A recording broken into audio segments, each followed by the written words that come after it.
one is, please read. Accurate or slow and effortful word reading. Okay, word reading is not world reading, huh? Inaccurate or slow and effortful word reading. That means it's very hard for them to read. It's very hard for them to decode the word. It's very hard for them to comprehend the word. Take note, this should be persistent for about how many months?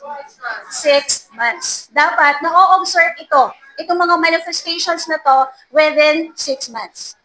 Kung na-observe mo lang yan sa bata, within a month, 2 months, hindi ka pwedeng mag-conclude. Kuha?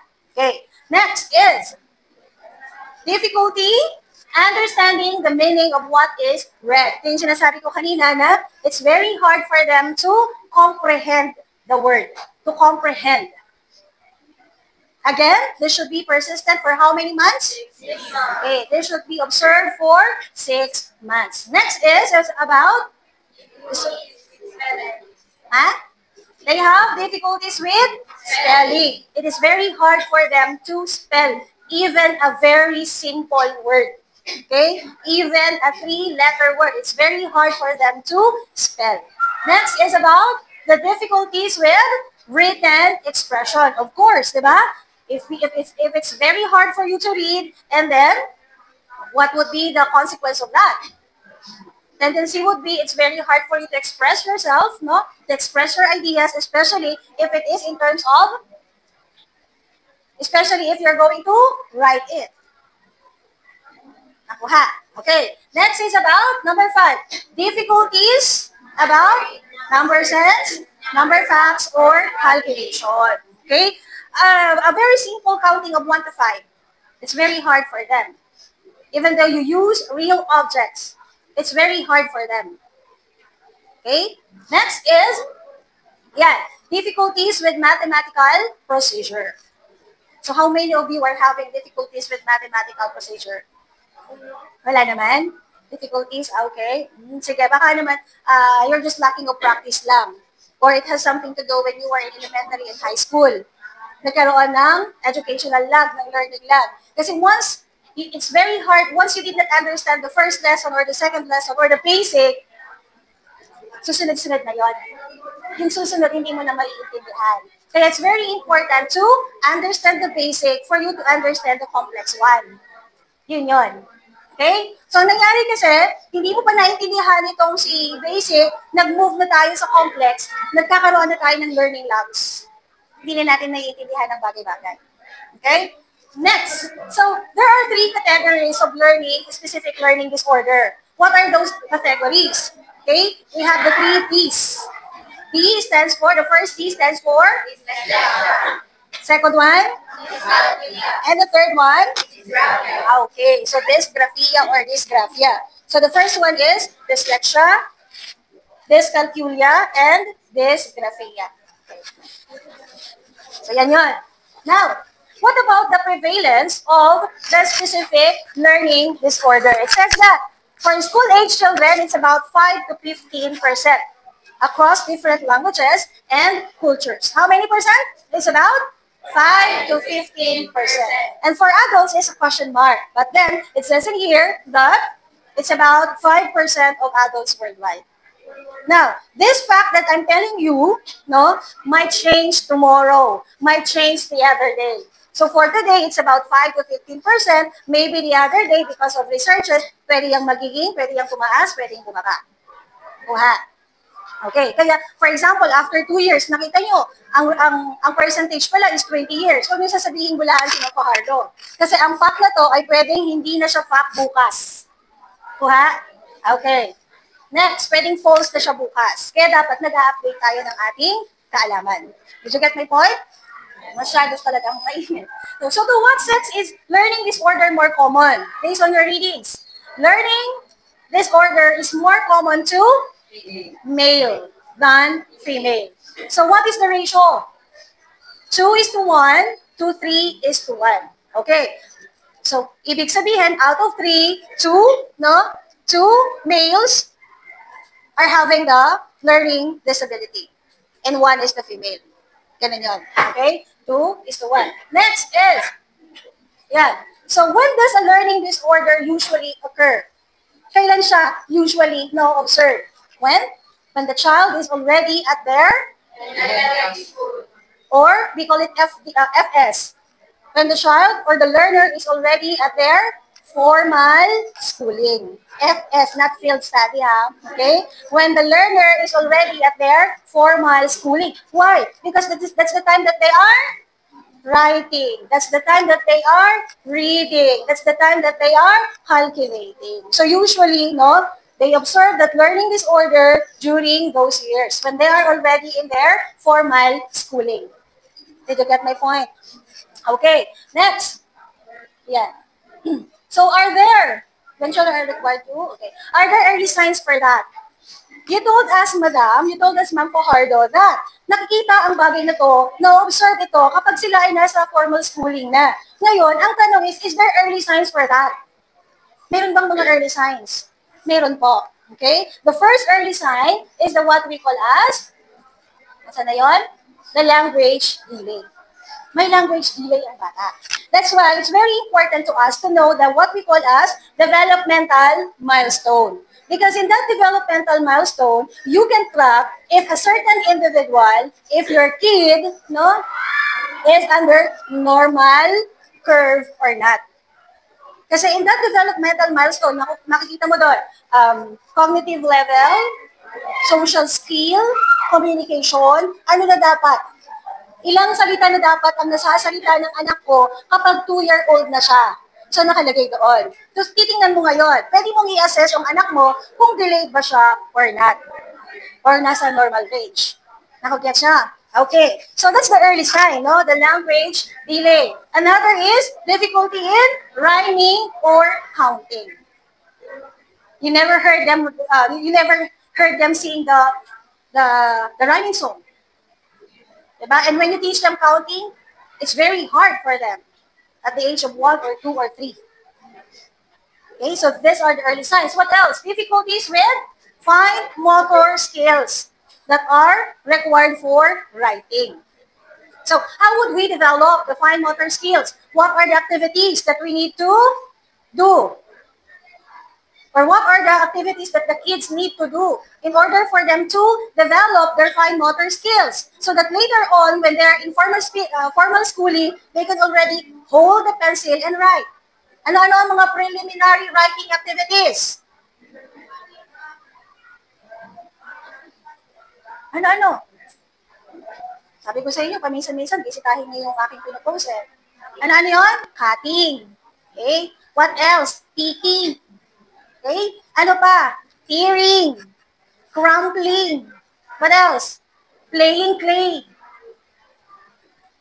So those are the preliminary writing activities. They need that in order to develop their fine motor skill so that later on, they could hold the pencil and write.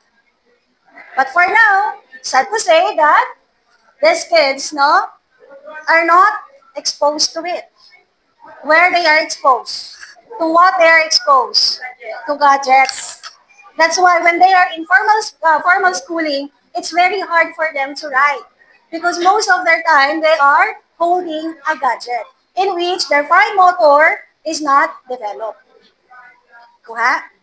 So, napakahalaga din sa mga bata na pinagkukutsara mo sila yung mismong nagsusubo ng pagkain nila, napakahalaga yon. Kasi that's part of their development. So, some of their parents would say, susubuan ko na lang kasi makalat. That's part of their development. Makalat talaga. Susubuan ko na lang kasi mag-aamos. That's part of their development kasi hindi pa enough yung control nila. So, it's very normal na magkakalat sila. It's very normal na mag-aamos sila. Kaya hayaan mo lang, i-guide mo lang sila. Later on, magiging maayos din yan. Magiging hindi na yan makalat. Magiging hindi na yan maamos. Kailan niya matututunan yon? Kung hindi mo ipapatry sa kanya. Kung every now and then, susubuan mo siya. Nakuha? Okay. Next is, pang ilang tissue ko na to. Then, what we call as, let's move on to the causes. So, we are done with the manifestation, right? So, can you still remember the manifestation? Or part din kayo ng mga dyslexic people? Alam ngayon, maya-maya, hindi na alam. Ano yung mga manifestations na diniscuss natin? Charlotte, ano natatandaan mo? na manifestations that should be persistent within 6 months. Ano yun? Anim din yun. O, bigyan niyo ako ng isa, friend lead. Hello? O, sige. Lorena. Correct. Difficulties in spelling. What else, Sharon? Difficulties with written expression. Yeah. What else, Russell? Inaccurate or slow and effortful writing. Okay. And Miss Reyes? Difficulties with mathematical reasoning. Okay. Sige. What is the ratio as of now? 2:1 or? 2:1, 2, 3:1. Okay. That is more common to male. Sige. So that is about learning disability. Now, what are the causes? The number one cause is the genetic and physiological. It means it runs to the genes. It runs in the genes. It is hereditary. That's the number one cause. Okay? Then another cause is what we call as acquired trauma during prenatal period. When you say prenatal, nung siya ay pinagbubuntis. Ang bata ay nasa tiyan pa lamang. So what are those? We have? Okay. So habang nagbubuntis si mother, siya naman ay nag-i-smoke. So, naapektuhan ang brain ng baby, ang brain development ng baby. What else? Taking drugs. O ano pa? Okay, taking alcoholic drinks. So that may cause learning disability. Kuha. Next is the what we call as perinatal causes. Okay, when you say perinatal, ilalabas na si baby. Okay? Ilalabas na siya. So, what are the causes? What are the perinatal causes? Prolonged and difficult delivery. Okay? So, this was happened to our youngest brother. 27-year-old na siya ngayon. So, ano yung nangyari sa kanya? 42 na anak si mother ko. And then, during that time, hindi pa gaano kaganda ang hospital. Ang panganganak ay sa bahay lang, midwife, o kaya yung tinatawag nila ang kumadrona. So, nangyari, nahirapan ng anak si mother. Tapos, mga ilang seconds lang na hindi nakahinga yung aking kapatid. So, ngayon, nagkaroon na siya ng cerebral palsy. Gaano ka-worse yung condition niya? Hindi siya, non-educable siya, hindi siya nakakapagsalita, hindi siya nakakalakad, even magsubo ng pagkain, hirap na hirap siya. Every now and then, naglalaway, tuloy-tuloy yung laway, continuous, and then, ultimong pag-ihi niya, pagpupo niya, nakadiaper pa rin, no? Kasi hindi niya makontrol, hindi rin niya masabi. Ganun ka-worse yung naging condition niya. Because of that difficult and prolonged delivery. Naapektuhan kasi ang kanyang brain. In just seconds lang. 3 seconds lang, na mawala ng oxygen ang brain natin, marami nang maapektuhan. Marami ng mga disabilities na pwedeng lumabas sa ating katawan. Ganun siya kahirap. Okay? Next is anoxia. What do we mean by anoxia? It's the absence of oxygen to our brain. So, napaka-importante ang oxygen sa ating utak. That's the number one reason why, no, when we are sleeping, sino sa inyo ang mahilig na katalukbong? That is not advisable. Bakit? Kasi yung pagpasok ng oxygen na nahaharangan natin. So yung nagsisirculate lang sa paligid mo kasi nakatalukbong ka, it's just the carbon dioxide, which is hindi kailangan ng utak natin. So ngayon, it would be more good for you na matutulog na hindi nakatalukbong. Okay? Next. So, if there is no level of oxygen to your brain, we call that as hypoxia. Hypoxia. Pag absence ng oxygen, we call that as anoxia. Kulang lang, mababa ang oxygen, hypoxia. Okay? Next, it's the, how do you call this? Premature or very low birth weight. Okay. So, what is the normal birth weight? It's about 2.5 kilograms above. Below 2.5 kilograms, it's already low. And then the baby is at risk, especially if the baby is under this, 1,000 grams. That is extremely low birth weight. The child is already at risk. That's the number one reason why, for the pregnant mother, why they are keep on tracking their weight. Because if they don't gain weight, that means the baby inside their womb is not also gaining weight. It's very important for the baby to gain weight. para hindi siya lumaking may disability.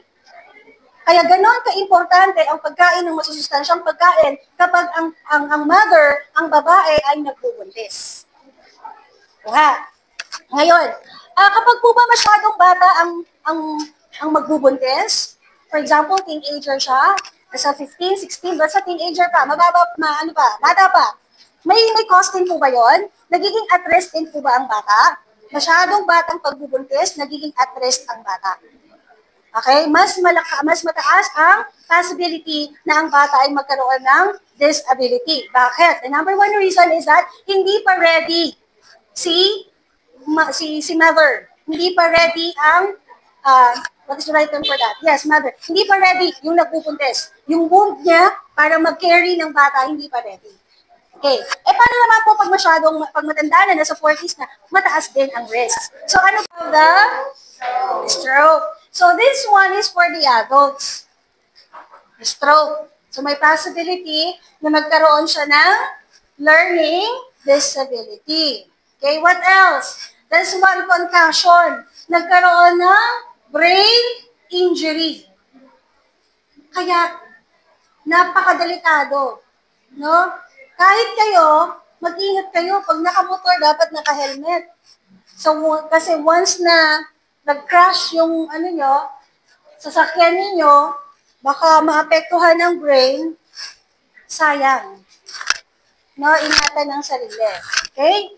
Next is, the meningitis. Nagkaroon siya ng meningitis. So, this one is because of bacterial infection or viral infection. So, why did we call it as meningitis? Because the part of the brain that is being affected is the meninge. Yung tinatawag nating meninge. That's why we call it as meningitis. Yun pala yun.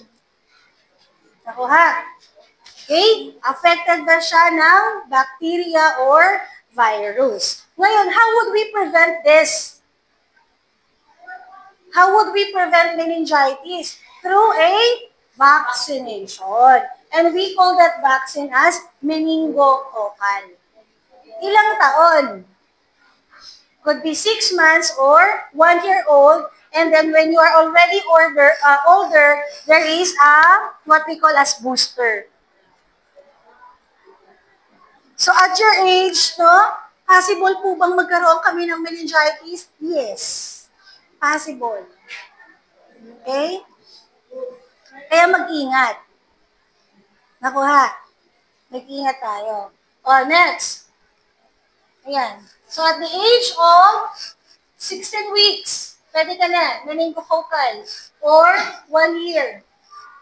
Meningococcal group C. Pwede na yon. And then, at the age of 16, booster na yon. Okay? Next. Magkano po ang bakuna pag private? Ito, nag-range siya sa 3,000 to 5,000. 3,000 to 5,000. Kaya sinasabi ko sa inyo, kung gusto niyo magkaroon ng may kalidad na anak, paghahandaan niyo kayo siya financially. Kasi mahal din ang mga bakuna. Though mayroon namang mga bakunang libre sa center. Pero hindi kasi kompleto. Okay? Next. Ito, due to high fever. That's the very reason kapag nagkakasakit yung mga anak ko, halos hindi ako makatulog. Kasi binabantayan ko yung temperature. Dahil kapag sobrang taas ang temperature, that may cause brain damage. Sino sa inyo may mga anak na dito? Na-experience nyo ba yun? Kapag nilalalagnat sila, ang hirap, diba? Hindi ka makatulog, puyat ka. Kasi binabantayan natin yung kanyang temperature. Napakadelikado nun pag sobrang taas. Diba, Charlotte? Okay, sino sa inyo nagko-convulsion? Wala. Convulsion, yung sobrang taas yung lagnat, tapos nanginginig na siya. Wala namang ganun yung baby niya. Meron. Oo. Babantayan yun pag nilagnat. Okay? Isa pa is the what we call as Oo. Brain injury. Dahil nabagok siya, na-aksidente siya, nahulog siya. Ang hirap talaga ma-fall, di ba? Lalo na kung walang sasalo. Charot. Okay? Di ba? O, ayan. So, that may cause brain damage. Hindi lang brain damage. Emotional damage. Are you available to that? Ha? Di ba, kuya? Mahirap ma-fall. That may cause emotional damage. Na-fall na ba kayo? Ha? Hindi pa. Na-fall na kayo. Na-fall ka na. O ano yung damage? Wala pa. Nabubuo pa lang. Okay. Sige, letter C is, saan kayo masaya ha? Biochemical abnormalities that may cause by allergy, that are caused by additives, artificial colorings, ayan, mga yan. Okay? Highly processed food. Mga sugar. Ito yung mga gummies. Gustong-gusto nila yan. Ng mga bata. So, it should be in moderation. Or kung kayang wag na lang patikman, wag na lang. Ha? Nakakalungkot sa panahon ngayon, ang daming mga batang nagda-dialysis. Bakit? Kasi madalas kinakain ang tataas ng sugar. Gustong-gusto nila yung masasarap, milk tea, burger, fries. So, ano nangyayari? At the end of the day, dialysis. Coke, soft drinks. Hindi po maganda yon. So, I highly appreciate those who have a water tumbler. Sino may dalang water tumbler ngayon? Ikaw, Mika, o may +1 ka din. Okay? Because of that water tumbler. Magbaon kayo ng tubig. Ang laking tipid kapag may baong tubig. Tama? Kasi you need water. Para sa utak ninyo. Para may pumasok na oxygen. Okay? Next is yung mga highly processed food, rich in preservatives. Gustong-gusto ng mga bata yan. Hot dogs. So, iwasan natin yan. Kung tayo yung nagbubuntis, iwasan natin yung mga yan. Okay? Kasi nagde-develop pa lang yung bata. Nagde-develop pa lang. Yung brain niya, yung heart niya, nagde-develop pa lang. Tapos sisirain mo na.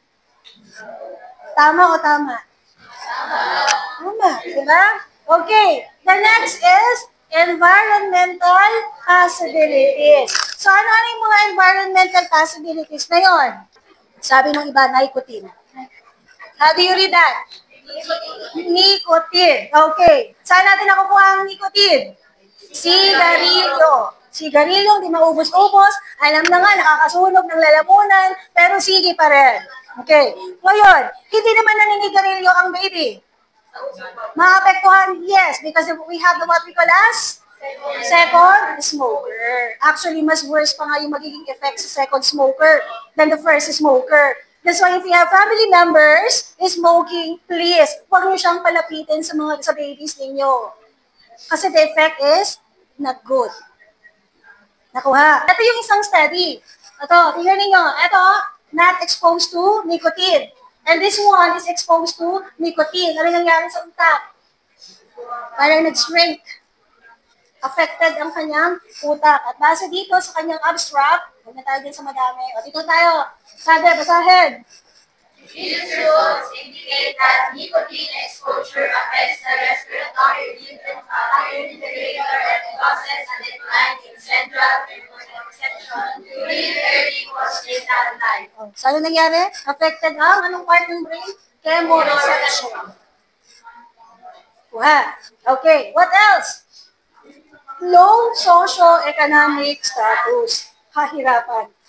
Poverty. Sobrang poverty. Nakakalungkot. May sobrang yaman. May sobrang hirap din. Bakit nakakalungkot na ang daming mga nagpapakasasa sa mga luxurious things, tapos may nagugutom? Corruption. Okay, next is Yeah, malnutrition. What else? The lack of and so sino may kasalanan sa poor instruction? Mga kaguruan. So nagiging cost din tayo. Kaya kapag tayo magtuturo tayo ng maayos. May nakatingin ng supervisor o wala. Tama? Because if you are a true Christian, may nakatingin man o wala na supervisor, kailangan ginagawa natin ng maayos ang trabaho natin. Diba? Ganun ang Christian.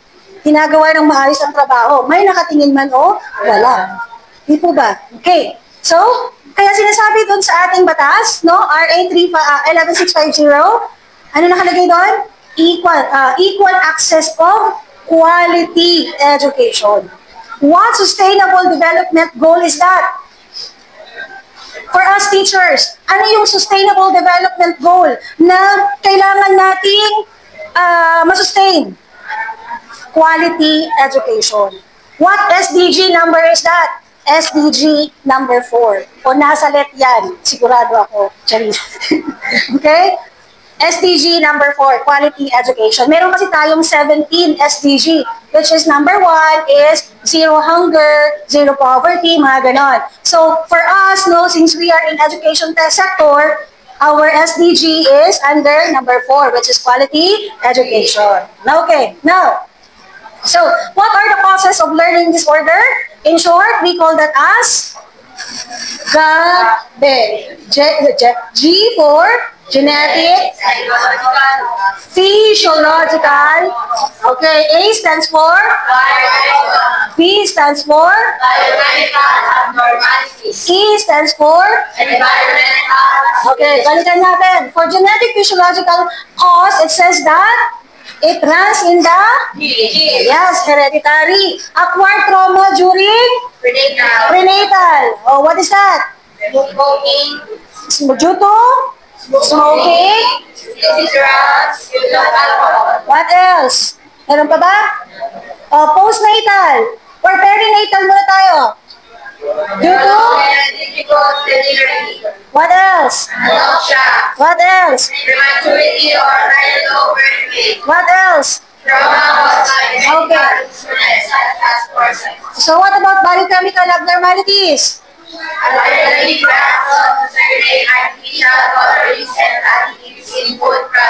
That's why I'm telling you that when you are already in teaching career, do not give them sweets as their prize. Kasi that may